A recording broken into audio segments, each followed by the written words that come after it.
ನೀನ್ ಯಾವಾಗ ನನ್ನವನಾಗ್ತೀಯ ನನ್ಗಂತೂ ಗೊತ್ತಿಲ್ಲ, ಆದ್ರೆ ನಾನಂತೂ ನಿನ್ನ ಒಳಗಾಯ್ತು. ಇವತ್ತಿಂದ ನಾನ್ ನಿನ್ನ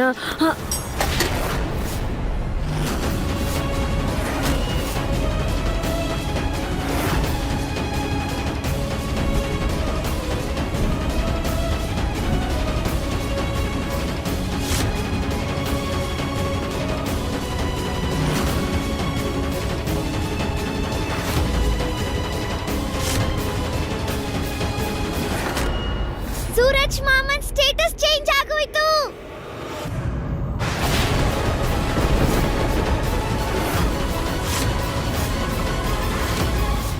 ಸೂರಜ್ ಮಾಮನ್ ಸ್ಟೇಟಸ್ ಚೇಂಜ್ ಆಗೋಯ್ತು. ನೋಡಿದ್ಯಾ, ನಾನ್ ಮೊದ್ಲೇ ಹೇಳಿದ್ನಲ್ವಾ, ಇದೆಲ್ಲ ಹೇಳದ್ ಕೇಳದ್ ಮಾತಷ್ಟೇ. ಈಗಿನ ಕಾಲದಲ್ಲಿ ಯಾರು ಬ್ರಹ್ಮಚಾರಿಯಾಗೇ ಇರ್ತಾರೆ? ಸರಿಯಾಗಿ ಹೇಳ್ದೆ. ಕಾಲ ಕೆಟ್ಟೋಯ್ತಣ್ಣ, ಏನ್ ಮಾಡಕ್ಕಾಗತ್ತೆ? ದೊಡ್ಡವ್ರು ಹೇಳಿದಾರಲ್ವಾ, ಕಾಶಿ ಯಾತ್ರೆಗೆ ಹೋಗಿ ಹೆಂಡತಿ ಜೊತೆ ವಾಪಸ್ ಬಂದ. ನೋಡಿದ್ರೇನ್ರಿ ಇದನ್ನ? ಏನು, ಸೂರಜ್ ಮದ್ವೆ ಆಗ್ಬಿಟ್ನಾ? ಅದು ಸಡನ್ ಆಗಿ?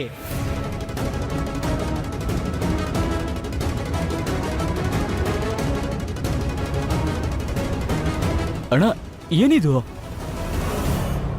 ಅದು ಆಮೇಲೆ ಮಾತಾಡೋಣ.